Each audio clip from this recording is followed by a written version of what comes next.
Welcome to Cheery Conversations Home Edition. I'm here with a special guest that I honestly never thought I would capture. And I thought I may have to go to Miami to do it, which I was willing to do. But Robyn Wilkerson is our guest today. And I'm actually so glad that the stay-at-home order kept us in our home, got us creative to think about how do we do cheery conversations? And now I can have a guest from anywhere in the world and we can work this out. So the best person, the one that I could think I would want you to hear from as a woman living your life as a driven woman, an achiever, is like the ultimate of achievers, but for God's sake, like not achiever for her sake by any means. She's an amazing woman, Robyn Wilkerson. So let me give a little before I want her to talk most of the show. So I really want you to hear little from me and a lot from her. But let me say this about Robyn. Robyn, you already have a connection if you are a Life Church person, if you're in the 920, and really people listen to this from all over the nation and the world. But Robyn is the daughter of Fulton Buntain, which if you're a Life Church person, you know we have the Fulton Buntain Memorial Court, our basketball court, that the scoreboard board has Fulton Buntain. You have seen the pictures throughout our lobby, the huge signs that say, if you want the last word, say you're sorry, Fulton Buntain, or it's never too late to begin again, Fulton Buntain. So many times we, in fact, in our second building, which now we've moved on to our third building, but in our second building, the kids ministry wanted something from Fulton Buntain. And so we decided we would put up on the wall, "Wowee," on the green, neon green wall. Because we're like, what's good for kids, but it's also Fulton? Wowee. Now, Rich Wilkerson, Robyn's husband, also is a wowee guy. Wowee. And he came and spoke to us in our second building, probably 5 years ago now. And he talked about Tootsies. Tootsies. You know exactly what I'm talking about, and probably Robyn does too. So Robyn, thanks for being here. That gives context to who you are. But please tell us who you are currently, because you've worn a lot of hats. Oh. And what hat are you currently wearing right now? Well, right this absolute second, my darling, sweet friend, Sonny, I'm wearing the hat of broadcaster with my dear daughter Sonny, here we are. At least 30 years ago, we started being friends. And today I'm a grandma.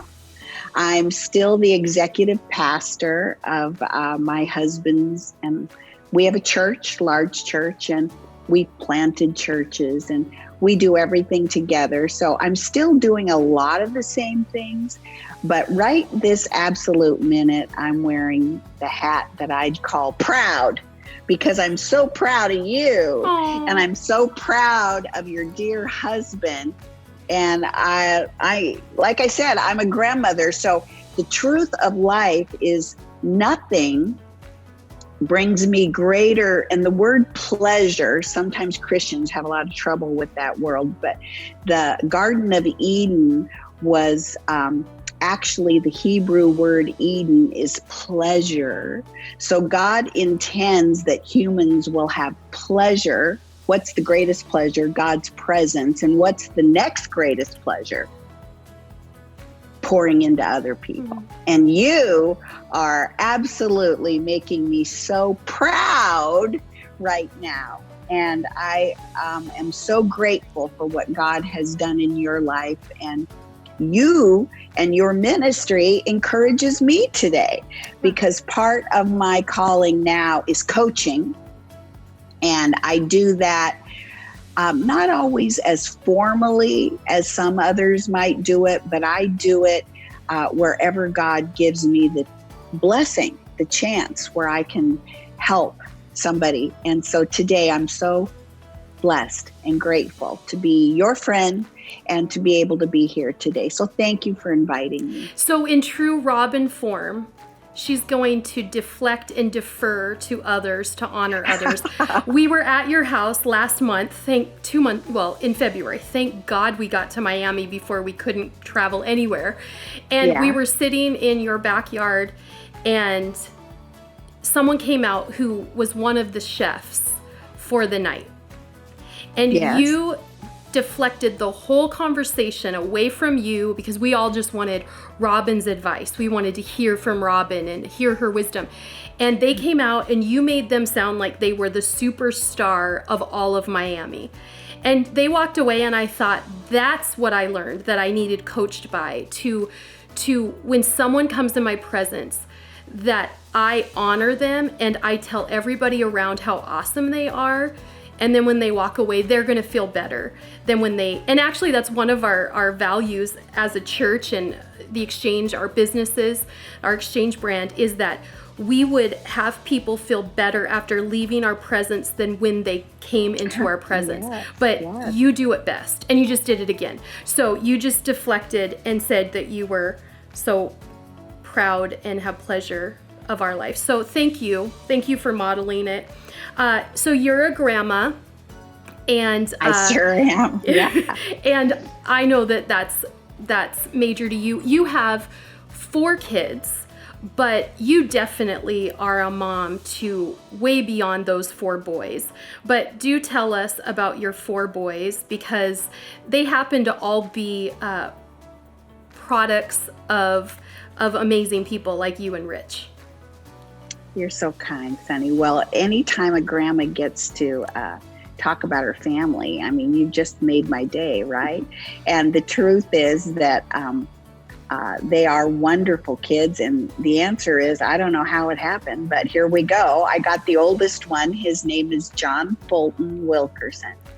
And he and his amazing wife, Ashley, have 2 children. One is Izzy, and she is 7, and one is Mr. Fulton, and he's named after his great-grandpa, my dad. And they pastor a church in Tacoma, Washington called Church for All Nations. And they are so capable and smart, and God's using them, and their church is amazing, and I'm so blessed that they're doing that, Tacoma. Yeah. And then my second son, he is named after the dad. The first son was named after the 2 grandparents, John Fulton. The second son is Rich Jr., and he's named for my husband, and Rich Wilkerson Jr., and he and his super wife named Don Cherie have 2 babies. One is 2 years old. His name is Wyatt, and the other boy is Wild, Wilde, and he was 6 months old day before yesterday. So they are just the light of my life, and they pastor. They were with us on staff for about 7 years. So was John Fulton and Ashley prior to going to take their own church. And Rich and Don Cherie, they planted out of our church in downtown Miami, and they planted VU Church. We started a young adult ministry that they led, and then that young adult ministry moved downtown to VU Church. And you can look both of these churches up online. They're all preaching on Sunday. And then I have a third son. His name is Graham, and he lives with us. He works in our church, and he is very active in all kinds of operations on the campus. He's 33. He's not married yet. So anyone listening, I still have an opening. And then the 4th child, I call him a child. Nobody else in the whole world would call him that. He is married to an amazing girl, Taylor David Wilkerson, is married to Kristen, and they moved 5 years ago. They got in the van and drove to New York City. They didn't know anybody, not one person.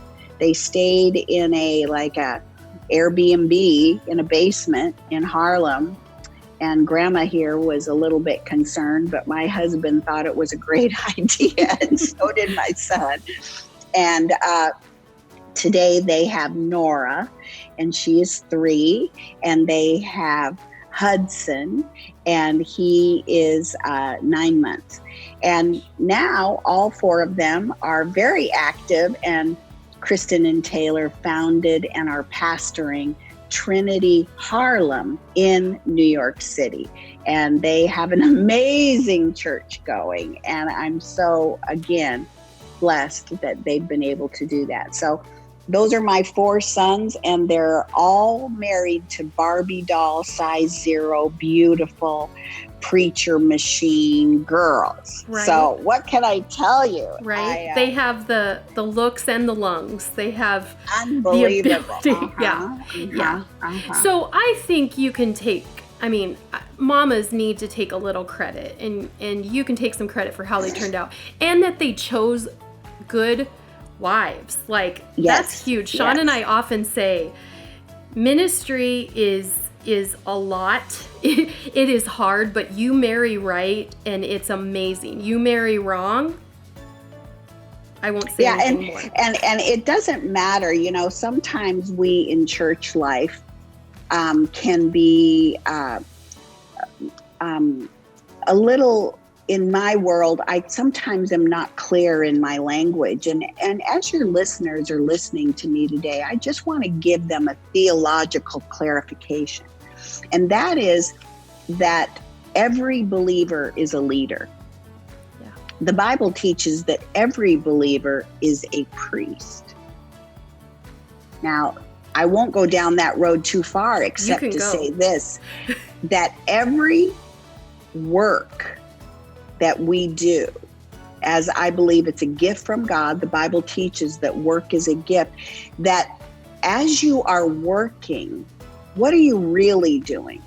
If you're a believer, you're working is an expression of who you are, the gifting that you have. And every high achieving, successful leader is going to choose their own passion. And that passion is hardwired into their personality. And that's for a purpose.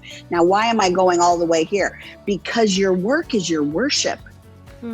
And your worship is done as unto the Lord. That's how Paul taught that if you're a slave, you become the best slave possible. Yeah. If you're a teacher, you're the best teacher possible. And nothing holds you back, not the crummy boss, not the lousy work environment. None of those things hold us back, because our work is our worship. Now, here's where sometimes in church life we can get mixed up. We know our work is our worship. We know that every believer is a priest. And then sometimes we think if we're not in a church leadership role that involves standing on the platform, singing, or doing something on the platform, or holding a microphone, there's this tendency that what I'm doing out here, being an underwriter or being a postman, that's not ministry. And nothing could be further from the truth, because our work is our worship. And there really are only going to be in eternity some institutions that are on earth. And one of them, we all know the family won't be like it is when we get to eternity. And we know that the government won't be like it is when we get to eternity. It'll be a heavenly government. And then we know that even the church on planet Earth will not be exactly the way it is, because it will be in a new city, a new place, a new, we know very little, but we know it's not going to be like it is. Now, do you know the one thing that the Bible does teach? That we will be working in eternity. Wow. My eternal self, not the mom, not the grandmother, not the wife, not the CEO, not the banker. These are all roles I've had. I've built houses. I've been a contractor. Hey, I got a doctorate, a couple of years ago. All those things are awesome. They're all great. And they were all expressions of who I am. Wow. But that's not who I am. And it's the passion, the consciousness, the who I am down deep inside that is going to live forever. And people get all mixed up. What am I going to do? What's the purpose of heaven? The purpose is you're going to live eternally, and you matter, and everything about you matters. So to be a high achiever today It doesn't matter if there's a moment where you're on the microphone and you're doing what Pastor Sonny does. That's one avenue of worship.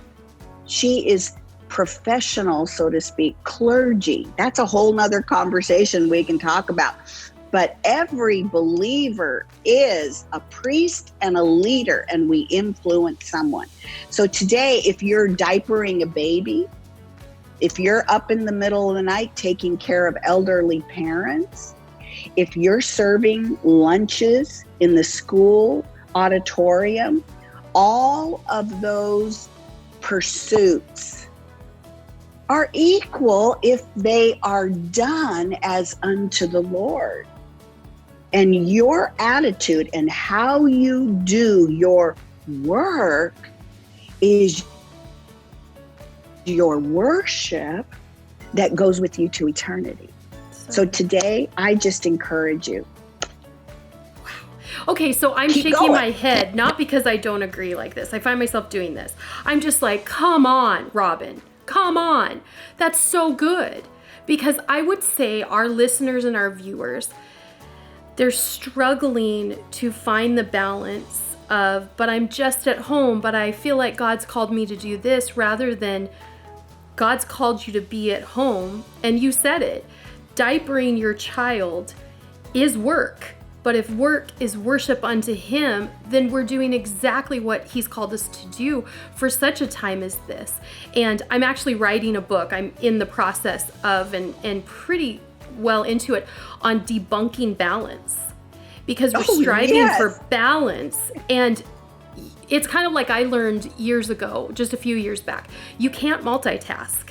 Your brain actually flips from TV to the book to the phone. You will miss whatever your brain isn't focused on, because your brain has to switch. When you think you're multitasking, you're actually missing things.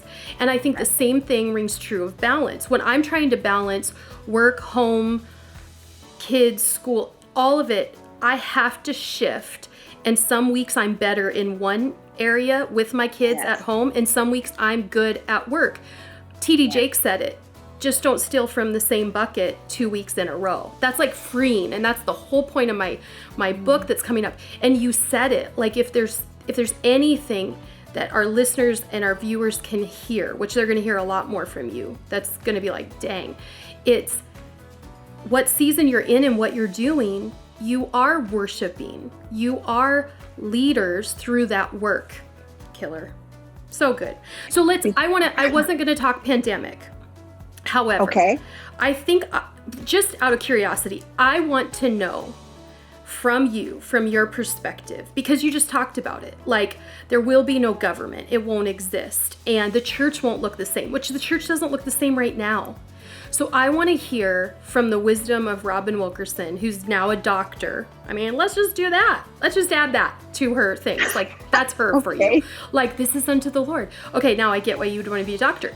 You're incredible. So what's your perspective on what we're going through, what's really happening, or what the future holds? Wow, that's a lot, Miss Sonny. And I know. I would tell you straight up, it kind of changes my perspective from day to day. As I came into this, I think I mentioned we're like in our 45th day of quarantine here in my house, my husband and I. And I don't really think I had enough perspective at the beginning to understand what this mountain, this obstacle really is. And I've been through a lot of processing, and I actually think that we still don't know what it's going to look like on the other side. We can project. We can come up with lots of ideas. But if you don't mind, I think I'd like to talk just a little bit about some of the lessons I've learned in the quarantine. Yes. And let me tell you that when you are now in your own space and you don't have voices every day like you've had in the past, it gives you a chance to face yourself a little bit. And I just wrote down just a couple of thoughts, because one of the things that I wanted to say is how important our time is. And I've been studying Solomon, the wealthiest man who ever lived, the greatest achiever of all time, right? And I've personally, in my lifetime, never met a very successful person or a very wealthy, self-made kind of person who doesn't value time. And I think that in this quarantine, I've come to realize that maybe I've been sometimes a little time glutton, in that I would consume it, but I wouldn't always use it the way I could. And when you're in this space of not having the influence of others and not having their energy around, we become responsible for our own space. And I guess what I want to say is that the atmosphere that you create determines the product you produce. If you don't create an environment and a space, even in your mind first, that allows you a place to be creative and productive, you're not going to get anywhere. Because here's what I wrote down for you today. The only place, Robyn, you will ever be is today. Wow.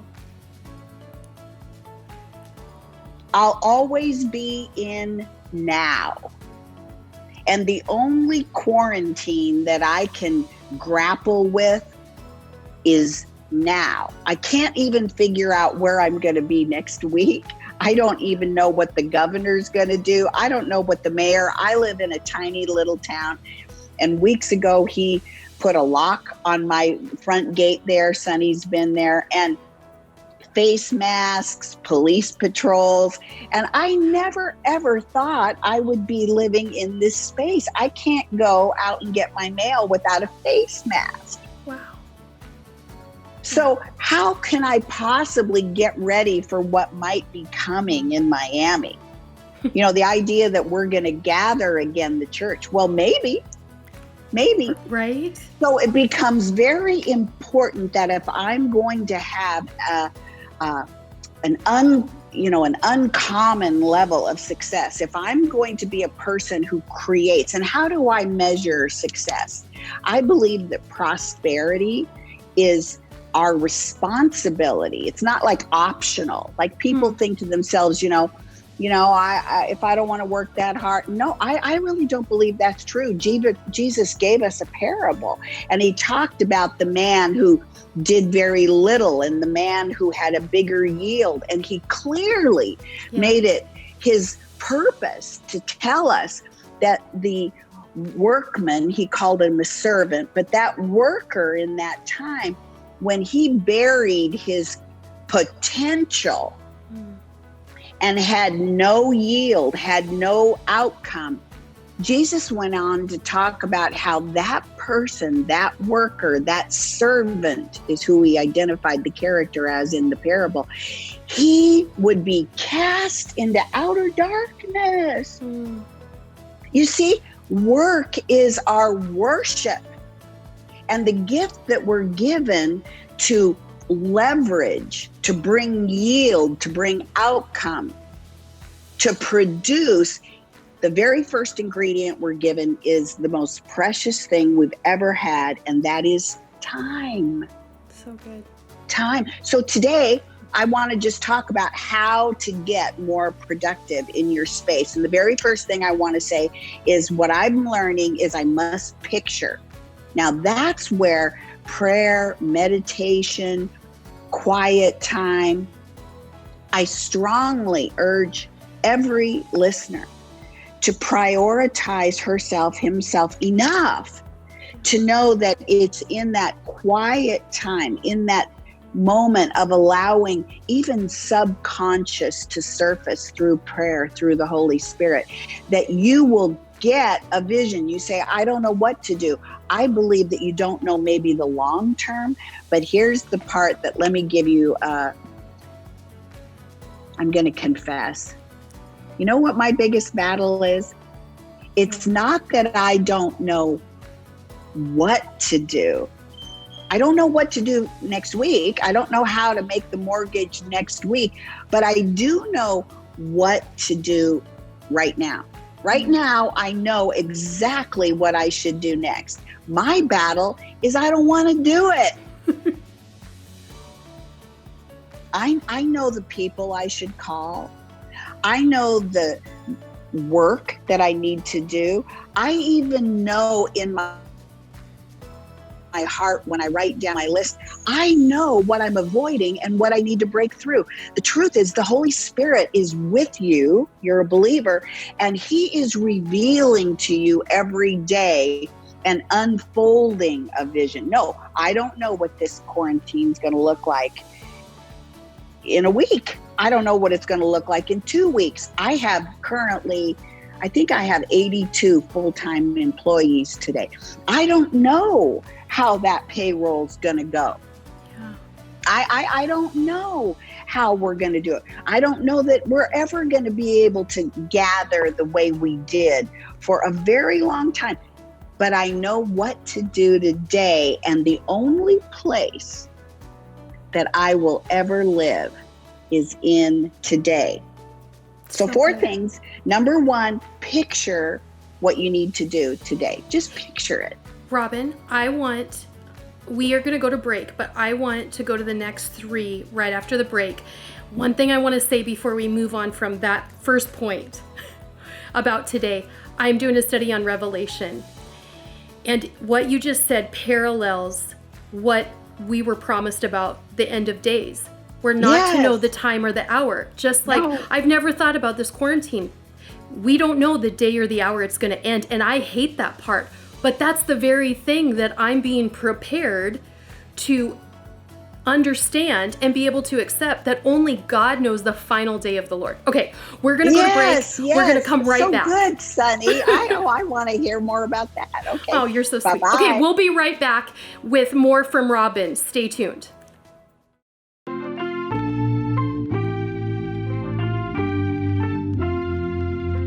We are at home with the Hennessys, and we are the Hennessys.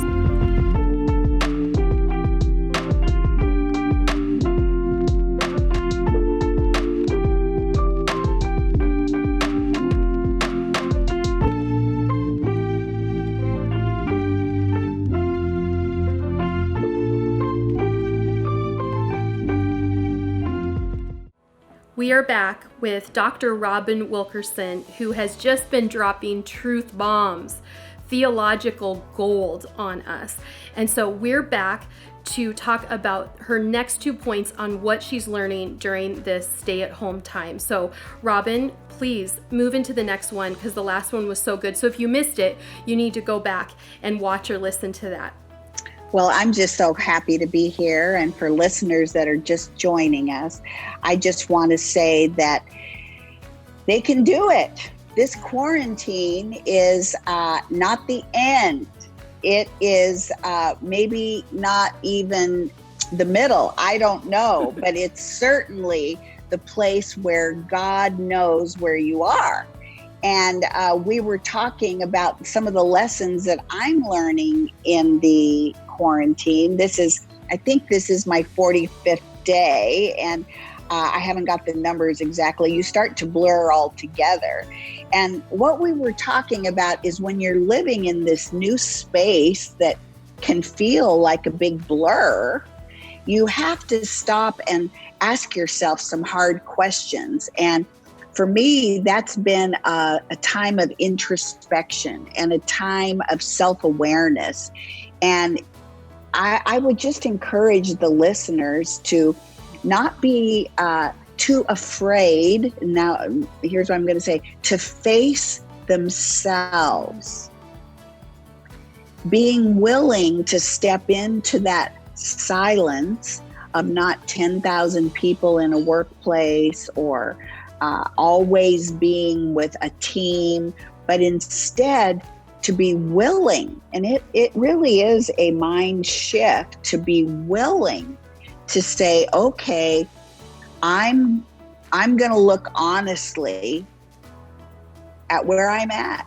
And what today I was talking with you about, Sonny, is how I've come so clear that time is our greatest resource on planet Earth. Time is the currency of life. Everything is marked in our lives by time.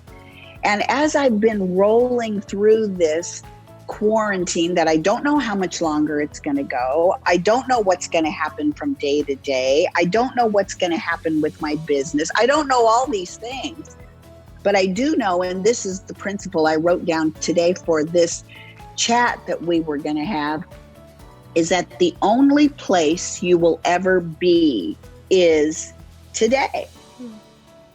When I get there tomorrow, I'll be in today.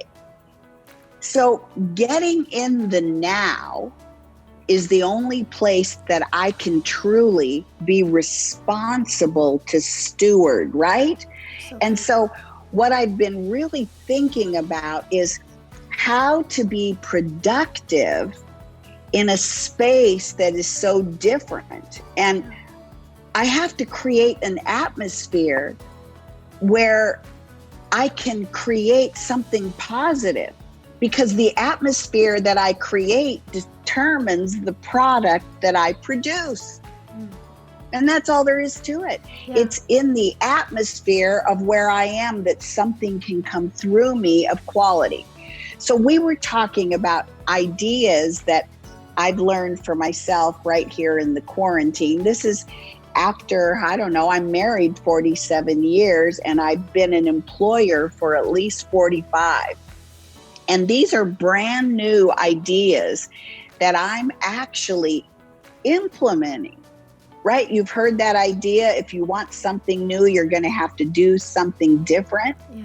And how I kind of changed that this quarantine season was, hey, Robyn, if you want to receive something different, you're going to have to make a space by doing something so I can receive it.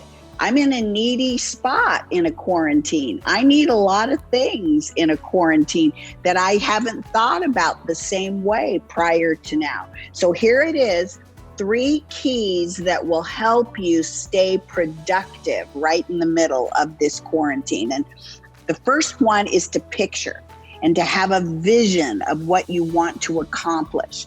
And like I said earlier, prayer, quiet time, 15 minutes alone, that vision will appear for you. Secondly, prioritize. And this has to be the most important thing. And Sonny, you're writing a book about the idea of pursuing balance in our lives. Well, I've raised 4 sons. I have 3 amazing daughter-in-laws. I've got 6 grandkids. I pastor. We've done so many things over the years. Let me just share with you, you can't get balance, but you can get a productive outcome, because there's no such thing as balance. When the little kids are sick with the flu, can't work. You take care of them. Yeah. And when the husband has a catastrophe in some realm that he's pursuing, you stop and you make yourself available for that. In other words, you can't find balance as much as you can find an equilibrium. And those aren't the same things, because an equilibrium is about something that keeps us going and motivated and having the ability to have sustainable energy. So really important, prioritize and recognize that you can only do what you can do in one day. Now, here's one thing in the quarantine that's really mattered for me, is to make appointments and keep them focused. And one of the things is that I'll even say to people in the middle of one of my calls or one of my coaching talks or even a staff meeting, a Zoom call, I'll say, we've really only got 15 minutes here left. And I've learned that if I don't put boundaries on my time, and if I don't, first of all, see it, vision it, number two, if I don't prioritize it, and then if I don't put a boundary on that activity, the whole day can run away from me. Yeah. And then finally, and here's the thought, that even when you hit a lull, even when you are at the place where you think there's no more in you, that's the time to reach out. And when you reach out and you reconnect with people and you invest in them by encouraging them, honoring them, it's amazing how that energy comes back up. And with that, you're able to plan. So picture, prioritize, and plan. When? Now. Now, Sonny. Today, We've only right? got now. That's right. It's so good. Your wisdom is profound, and I'm not surprised that this came to you, because you will find, and I wouldn't say you're just someone to find the good in everything for the sake of, I want to be an optimist, but I can tell that you've said, God, what can I learn through this? And then he began to speak to you, and then you immediately put it into practice. And of course, you came up with those mind-boggling things. I think the thing I've struggled with the quarantine is the unknown. But I love what you said about today is where I am. So here's the thing. Why am I trying to figure out the unknown 3 months from now or 1 month? And sometimes it's shutting off the news, because I'm definitely watching the news, but I'm trying to do less and less and less. But it's shutting off the news and saying, I can't hear fall 2021, January, or fall, this fall, or January 2021. That's too far out. So bringing it back, not even just to this week or this month, but to today. Unreal. You're so wise. Okay, so because I know listeners are gonna and viewers are going to say, I need more of Robyn Wilkerson. How do I get to learn more from her? Because we could go on for 6 hours, but we're going to put boundaries on your and my time. You wrote a book, and it's an incredible book. I mean, I've read it. I love it. I took some notes to ask you about it, but honestly, there's so much in it, we couldn't go through it today. It's called Shattering the Stained Glass Ceiling. Who is it for? What's kind of a summary of it? And then I want listeners and readers and viewers to be able to purchase it. So talk about your book.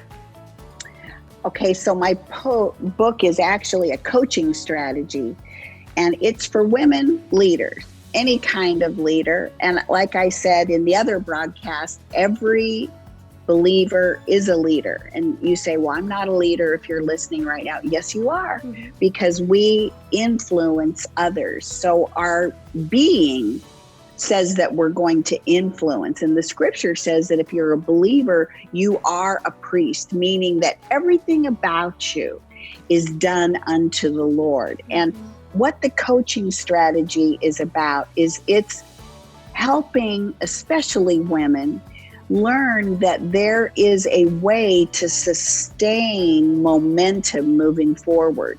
We have a tendency to get stuck. And we get just in a place where, oh my goodness, I'm facing the same situation. I'm not getting any forward movement. And this is a book that lays out very clearly, and you can fill in the blank even. It's got some coaching exercises to do to help people become unstuck.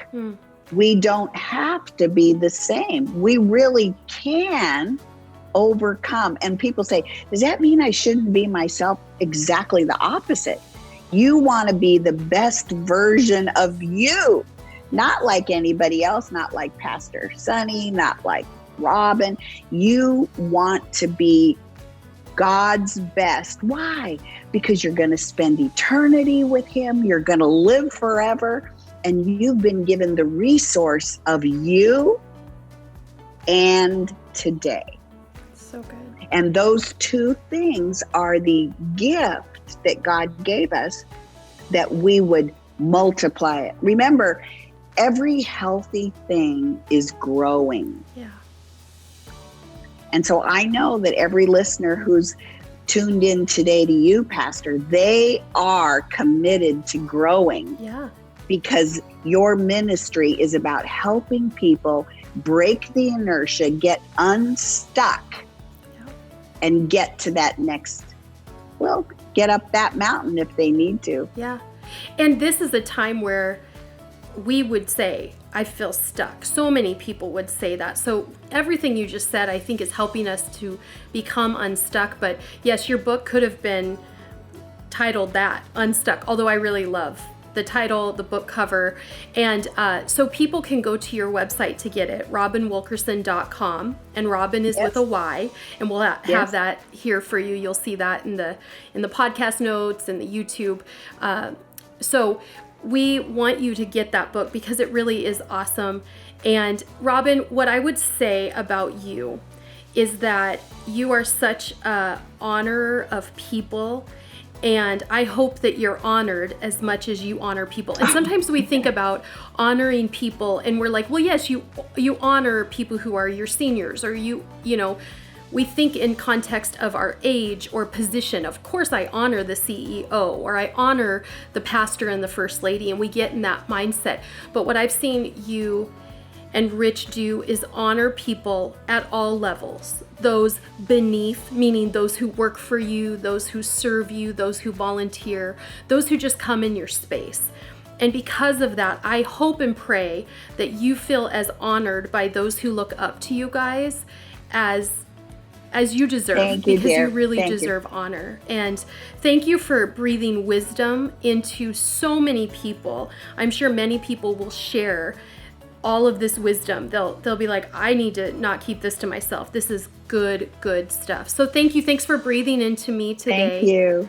I love you. I had a great time. You're awesome. It was awesome. It was so good to have you. So thanks for being with us for this Cheery Conversation Home Edition. This was gold. And next week we will have Cheery Conversation again. But I want to tell you that if you have ideas for a guest or a topic you want us to talk about, you can go to sonnyhennessy.com and you can begin that conversation with me to let me know what you have in mind, who you have in mind. But we're so grateful you were with us and Dr. Robyn Wilkerson today. We'll see you next week on Cheery Conversations. Bye.